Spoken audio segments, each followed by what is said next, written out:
How's it going, YWC? Guy on the internet who doesn't like reviews, and no, I'm not trolling. I'm not mis-uploading a video. I'm actually reviewing Ring of Honor. Now, usually I would do TNA, GOW, whatever you want to call it, but I'm not down on GOW. It's just the excitement has kind of gone, and until GOW gets back to some more exciting things, and granted, there were some things to talk about on GOW this week, the Sami Callihan versus Lashley, some of the impressive things Lashley did, but as a whole for the entire show, I really felt nothing, and that's unfortunate. Hopefully, I keep saying it, they'll get to a point where the excitement is there. I know what you're thinking.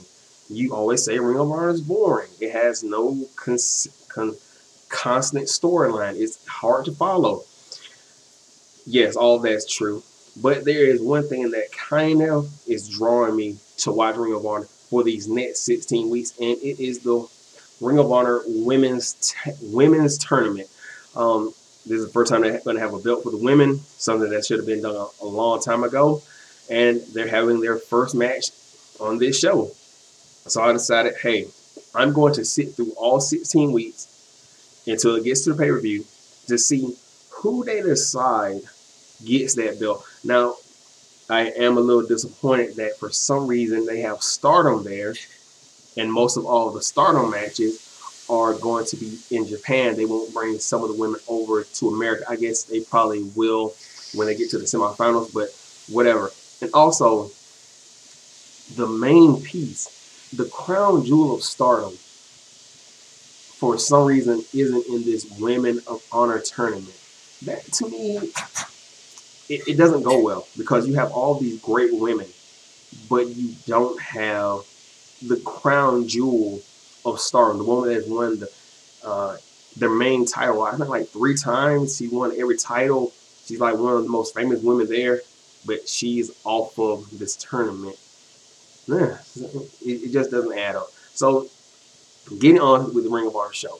Starts off Dalton Castle cutting a promo on his opponent for the main event. Punishment Martinez calls him a mascara wearing goof and that he's not just facing Dalton Castle, he's facing a champion. And that belt was big shit from Dalton Castle. Like that new Ring of Honor like heavyweight belt, it's fucking ridiculous. Like that shit looks like a big ass cowboy belt or something. But anyway, good promo from Dalton, and then you start off with the first match. Coast to Coast versus the 2 fat guys, Beer City and Brian Maloney. Now, the match started, I'm like, there's no way they're going to give Coast to Coast a loss after beating War Machine. And the victory they had against War Machine was fluky, but I guess you had to pass off some of that War Machine whatever to somebody. And I don't want to say I'm not behind Coast to Coast, but it's just a white guy, black guy. They're really nothing special. Yes, they do a lot of good stuff in the ring, but man, whatever. Sometime during the match, Silas Young gets involved. Kenny King comes out. They turn to a six-man tag. Silas Young, man, this guy not only is he deserving of the World Heavyweight Championship and the telling type he's wearing, but the guy has like unbelievable athleticism. Like he goes for like a dive, reverses it into something else. This guy is just the whole package. Talk, wrestle, athleticism. He's everything the company should want, but unfortunately, they're gonna ship him off somewhere. He's just in there for developmental.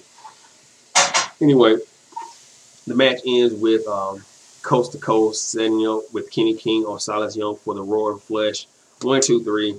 It was a 6-man tag. I mean, what more can I say? I mean, 6-man tag. You've seen 1 6-man tag. You've seen 2 6-man tags. And you move on to the next match. Oh, the Women of Honor match. Mandy Leon versus the legend, Mazarine. Yes, Mazarine is a legend.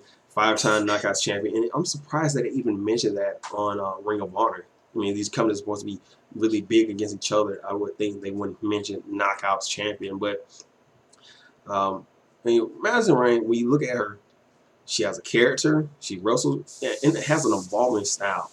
She hasn't been stagnant with the same moves. She always adds something new in there. Mandy Leon, I don't get it. I just don't. I mean, she's hot. yes, but it, it just seems very sloppy, and it doesn't do anything for me. Like, I understand that she's probably gonna go on a decent while in this tournament, but I think it would be a travesty if she even gets close to the semifinals. Um, she ends up winning with this some kind of like what uh, side slam DDT type.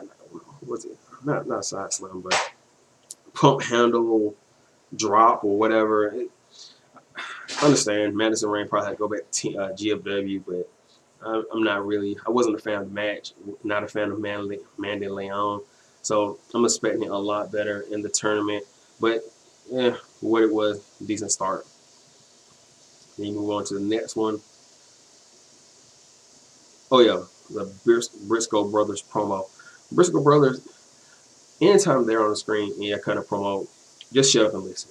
They talk about how it's not personal with the machine guns. They just want their titles back. That they're the best team on the planet, and it's also concise. It's well spoken. It's straight to the point, and you feel it. It doesn't feel like a promo, but it's a promo.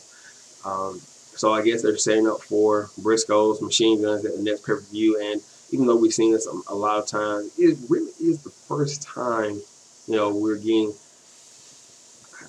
I want to say these new Briscoes with the aggressiveness. Yes, I know Mark Briscoe was a heel before, but I wasn't there to see it, so it's my first time really seeing him as a violent heel. So add on to Jay what Jay already does. It's going to be interesting to see how they take it against Machine Guns. Then moving on.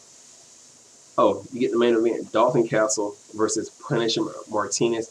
Um, this match was what you thought it might be. It was Punishment Martinez tossing Dalton Castle around for like maybe 15 minutes, doing some crazy shit like that. Descend to darkness, tope over the corner rope onto the board, and Dalton Castle, that thing was sick. Dalton Castle got some good throws. It's always impressive to see Dalton Castle do that, especially on like those really big guys, especially like when Punishment tried to run in for like this big body back thing in the corner, and Dalton just completely scooped him out of the air and then slammed him. But the match ends weirdly. The match ends with Punishment trying to go for probably like, what do you call it? The system shock, the abyss thing, that torture rack slam. Dalton elbows his way out and then wraps his leg around Punishment's leg and does some kind of like weird roll up. Punishment goes absolutely crazy, choke slams both of the boys, and I see they might be setting up for another Punishment versus Dalton at another pay per view, and it's not worth it. I mean, the match was cool, but these guys, I mean, there's really nothing for them to do because they have no chemistry as far as building it on the mic and in the ring. It was pretty. I mean, it's a big guy who just dominates the match. It was kind of boring. I mean, except for the Dalton Castle hold spots. I mean, I don't want to see that at a pay per view. Granted, they might stretch it out for a little bit something else, but it wasn't anything to just like, hey, I need to see this at a pay per view. This was just whatever. So 1 week down, 15 more to go, and I'm pretty sure by looking at the Women of Honor tournament chart, the match is going to get a lot better. And I hope that they show the Stardom matches in full length, and they just aren't like, hey, HK, HGK, HZK beat my. Hopefully, it's not just like it just show the real matches. But yeah, I'm gonna get out of here. Ring of Honor, don't disappoint me. But I'm in it for the long haul, guys. Catch you guys later. Peace out.